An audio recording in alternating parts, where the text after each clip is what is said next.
Paul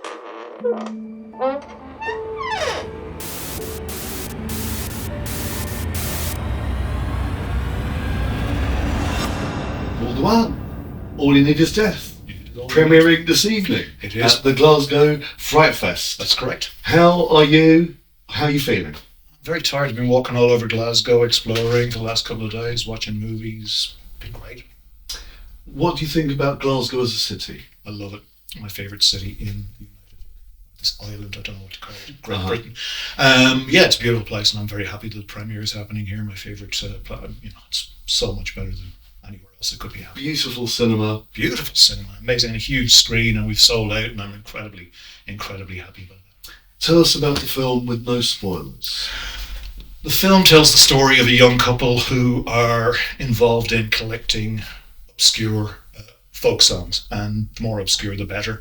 And in their hunt for that, they find themselves surreptitiously recording a song that was never supposed to be recorded and never supposed to be translated. By the act of recording it and translating it, they release a curse that has been held within the song for generations.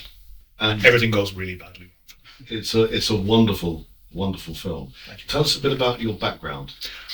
I've made documentaries for years. I've produced TV drama like Secret Diary of a Call Girl. I have always loved horror films and really always wanted to make a horror film, but could never get anybody to put the funding behind any of my ideas. So I made this with whatever money I could scrape together from my savings, and we made it very quickly in 3 weeks, and it got picked up by XYZ Films for worldwide distribution, and here we are.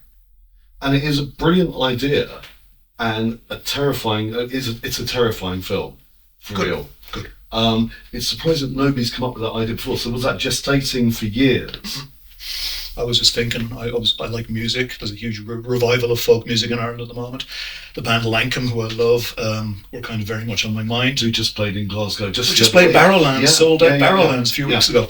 And I kind of thought, well, somebody should really make a film that kind of uses this kind of extraordinary revival of folk music and the kind of doom folk that Lankum are making.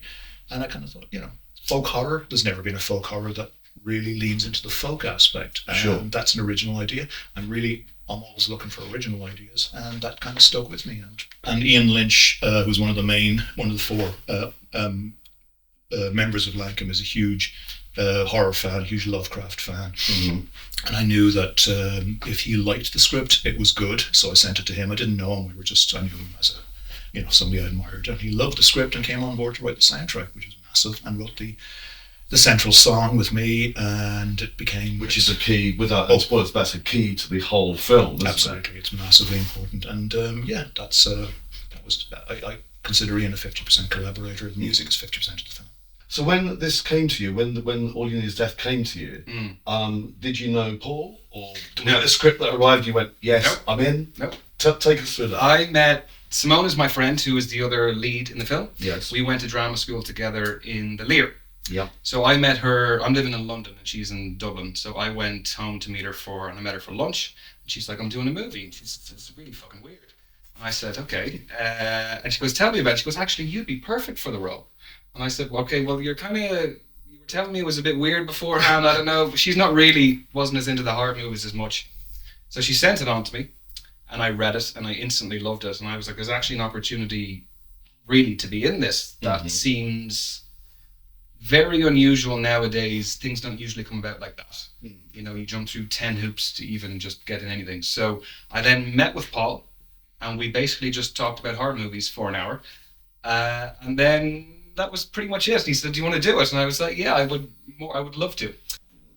And how are folks that aren't lucky enough to see the premiere tonight, how are they going to see it in the future? What distribution news do you have? Well, if you can't see the film tonight, you only have to wait 6 weeks, I think, because it's getting UK and Ireland release starting April 19th. So I don't know how many screens, but it'll be out there, pretty findable.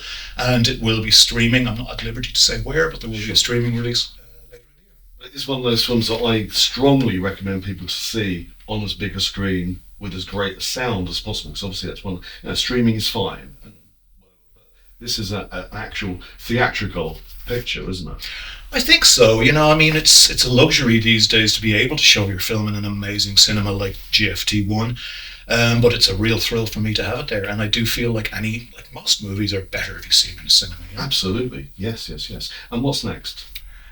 I'm working on a couple of things. I've got a couple of scripts I'm developing. XYZ are very keen to see what I've got coming up next. I'm working on something set during the Troubles in Northern Ireland. I'm working on something that's kind of another cosmic horror.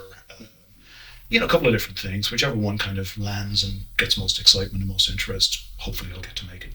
See me back here soon, hopefully.